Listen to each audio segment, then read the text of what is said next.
And, oh wait, maybe we should find someone to raid. That's probably a good idea. Not to start. I'll probably come back and stream again later because I can. Let's see who's in science and tech.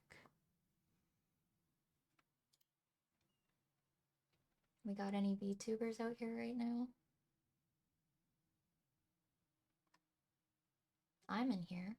I'm a VTuber.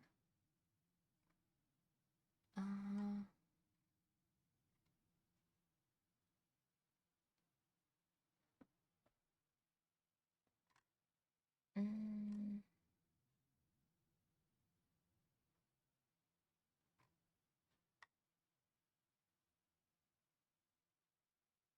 Is this a VTuber? I don't know what this is.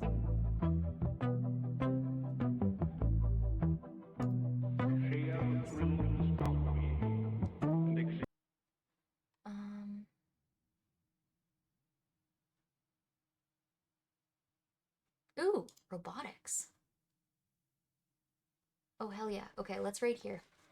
This looks exciting.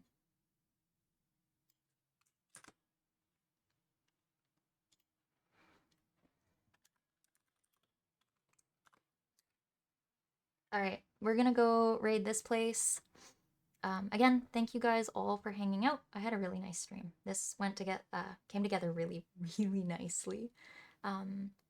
Next week, I will be streaming with King Bry, and we will be doing a topic of medicinal plants and like their associated medicines. Bry is in the medical field, I'm in horticulture, and so we'll combine that for a World Health Day stream. Otherwise, check my Twitter. I have the rest of my Hort Cult content, upcoming Hort Cult content available, like the schedule. And yeah.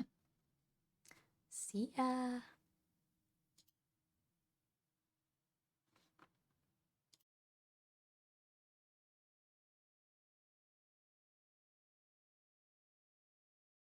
I don't have a raid message, so just like fucking shout raid or something when you get there. Yay, science.